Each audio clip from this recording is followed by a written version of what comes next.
Welcome back everyone to Paul's Tech News. Many thanks to all of you guys for the responses and feedback on my last Tech News video, and I've decided to make this my regular Sunday upload for now. So I'll be covering the past week's tech news with the fat trimmed, a nice dry rub applied, and slowly roasted for easy digestion. This week, we risk anguish, suffering, and eternal damnation as we venture through the fiery expanses of GPU hell, only to find out that they're sold out of RTX 3080s down there too. Intel is debuting a new Rocket Lake CPU later this quarter. A leaked stress test shows the flagship 11900K getting pretty toasty even with an AIO cooler. And while you can't buy a graphics card right now, you can soon buy gamer furniture from IKEA, thanks to their collaboration with ASUS ROG, which is just as good as a graphics card, right? Excellent!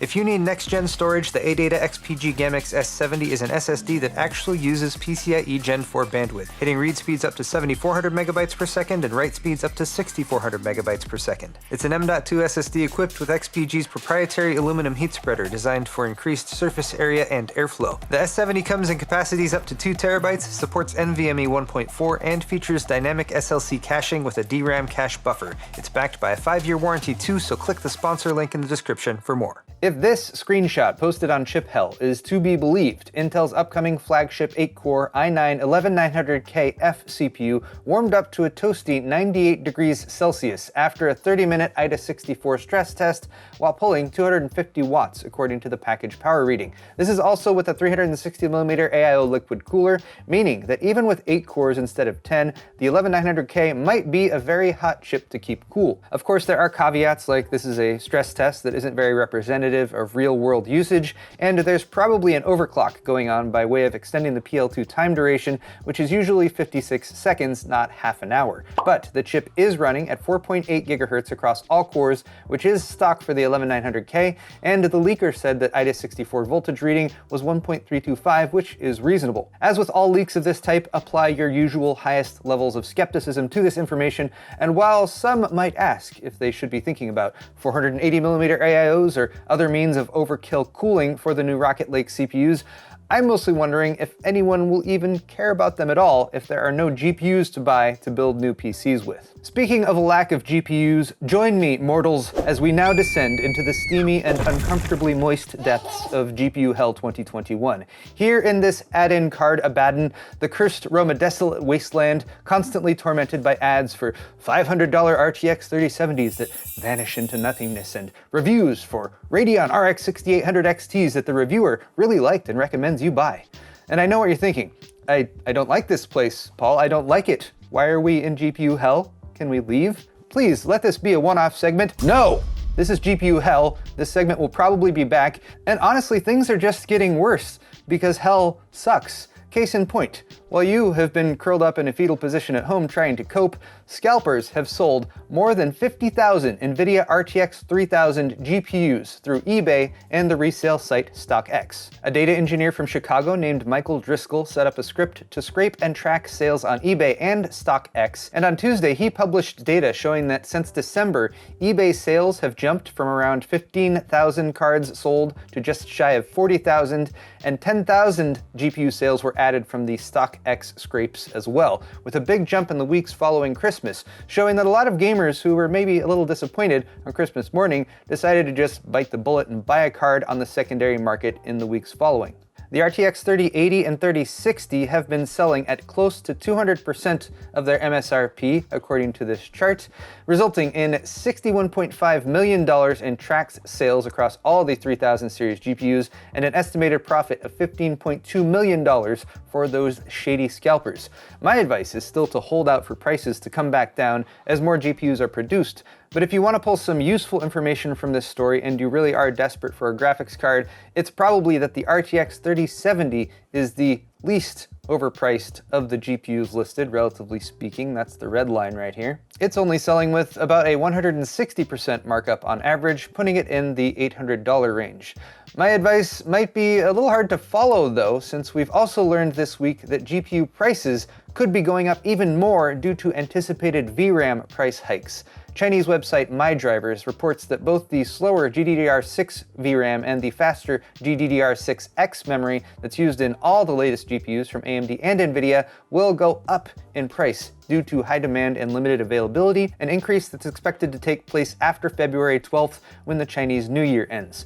We'll have to wait and see if vendors announce any official MSRP increases, since this is yet another factor that could up costs on top of US import tariff exemptions that expired on January 1st. There is no hope for the future in GPU hell, I guess, is the summary of today's little mini segment.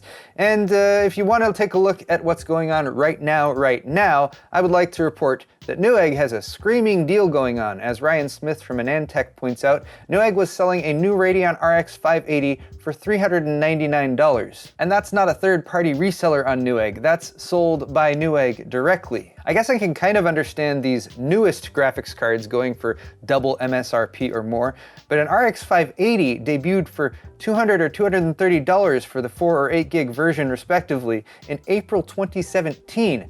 And I say was selling because guess what? If you look at the graphics cards available on Newegg right now that are sold by Newegg, it's sold out. It's not there anymore. If you want to buy any graphics card that's not a 1050 Ti or lower on the Nvidia side, or I guess just about anything on the AMD side, unless you're just looking for something that's just going to give you video outs, then you can buy a refurb Dell HD 3450 for $30. The fact is there are just no GPUs to buy legitimately outside of ridiculously marked up secondary sales. And that's why we are currently in GPU hell. Let's move on to tech briefs now, some shorter stories for you guys. If you happen to be one of those lucky jerks who actually has an RTX 3080 or 3090 graphics card, myself included there, HWInfo will now show you your VRAM temps. And this is actually kind of nice because VRAM temps are often hot for the RTX 3080 and 3090, which I discovered while attempting to overclock my RTX 3090s in SLI in the battle that we had a few months back with Jay and Gamers Nexus. GDDR6 should run comfortably at up to 95 degrees Celsius, but extensive gaming or cryptocurrency mining in particular can push temperatures up to 110 degrees Celsius or higher, causing the chips to throttle. Throttling bad, so check your VRAM temps with the newest version of HWInfo, which would be 6.42 or newer. If you hate charging your phone with a cable plugged into it, so cumbersome, Xiaomi has introduced the Mi Air Charge, allowing wireless phone charging within a 5-meter radius from the charger itself. The charger itself uses 144 antennas to transmit millimeter waves directly to the phone via beamforming. This allows for a 5-watt charge to be sent through the air to your phone, and reactions to this that I've read have seemed mixed. It is cool technology to be sure, but questions about efficiency, interference, and other possible side effects abound. Cyberpunk 2077 launched with a great deal of fanfare and controversy at the end of 2020, and the verdict from many was that the game's bugs and other issues were enough of a deterrent to shelve it, at least until CD Projekt Red can fix it and do some updates. So I thought, why not check in and see how progress is going on Cyberpunk 2077. CD Projekt Red shuts down Cyberpunk mod that lets players have sex with Keanu Reeves.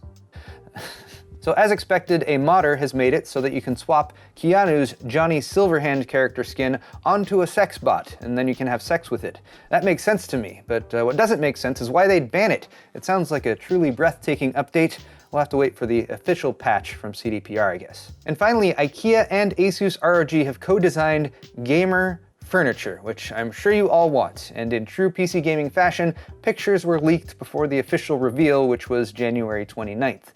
If you've seen the ASUS Tough tire track designs that they've been plastering on motherboards and graphics cards alike, you may have thought to yourself, I'd like to see that design on a sit-stand desk, or maybe on a pillow that makes you wonder what my hands are doing. Well, if you're that person, then you are in luck. Cup holders, pegboards, gaming chairs, headphone stands, and more will be available, presumably with IKEA build quality and ROG pricing. So there you have it, guys. Tech news for the week. Thank you so much for watching as always, and your feedback is always welcome, so please let me know what you think of my new weekly tech news series in the comments section down below. While you're down there, all of the articles I talked about today are linked in the description if you're interested in further reading, and you can also click the like button if you enjoyed this video. Check out my store at paulshardware.net for a selection of excellent merchandise options. Hoodies are particularly in fashion right now because it's winter and it's cold. And hey, subscribe to my channel if you'd like to see more videos like this in the future. Thanks again, everyone, and we'll see you in the next video.